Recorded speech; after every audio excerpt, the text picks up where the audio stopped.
ইরানের ক্ষেপণাস্ত্র কি সত্যি লন্ডন বা প্যারিসে আঘাত হানতে সক্ষম?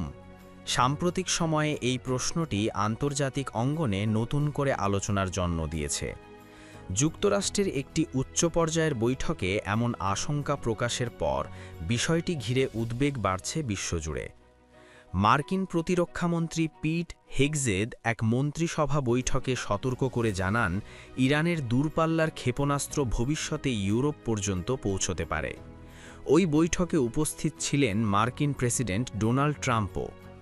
এরই মধ্যে ২০ মার্চ ভারত মহাসাগরের গুরুত্বপূর্ণ সামরিক ঘাঁটি ডিয়েগো গার্সিয়াকে লক্ষ্য করে ইরানের বিরুদ্ধে দুটি ক্ষেপণাস্ত্র নিক্ষেপের অভিযোগ ওঠে।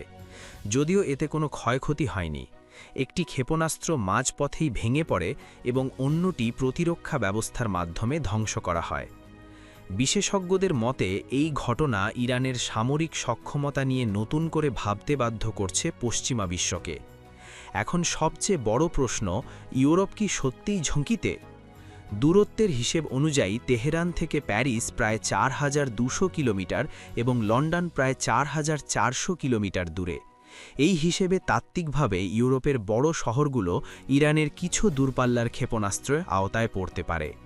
তবে বিশেষজ্ঞরা বলছেন, দূরত্ব যত বাড়ে ক্ষেপণাস্ত্রের নির্ভুলতা তত কমে যায়। ফলে এত দূরে নির্ভুলভাবে লক্ষ্যবস্তুতে আঘাত হানা এখনও একটি বড় চ্যালেঞ্জ। ওয়াশিংটন ভিত্তিক Institute for the Study of War মনে করছে, সাম্প্রতিক ঘটনাগুলো ইরানের সক্ষমতার একটি গুরুত্বপূর্ণ ইঙ্গিত বহন করে। অন্যদিকে ন্যাটো জানিয়েছে বিষয়টি এখনও নিশ্চিতভাবে বলা যাচ্ছে না এবং তারা পরিস্থিতি নিবিড়ভাবে পর্যবেক্ষণ করছে।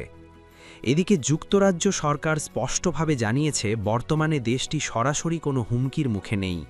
তাদের শক্তিশালী প্রতিরক্ষা ব্যবস্থা সম্ভাব্য হামলা প্রতিহত করতে সক্ষম বলেও তারা দাবি করেছে। অন্যদিকে ইরান সব অভিযোগ অস্বীকার করে জানিয়েছে তারা কোনো সামরিক ঘাঁটিতে হামলা চালায়নি। সব মিলিয়ে ইরানের ক্ষেপণাস্ত্র সক্ষমতা নিয়ে উদ্বেগ বাড়লেও বিশেষজ্ঞদের মতে তাৎক্ষণিক বড় ধরনের হুমকি এখনও নেই। তবে ভবিষ্যতে এই প্রযুক্তির আরও উন্নয়ন বিশ্ব নিরাপত্তার জন্য বড় চ্যালেঞ্জ হয়ে উঠতে পারে এমন আশঙ্কা করছেন বিশেষজ্ঞরা।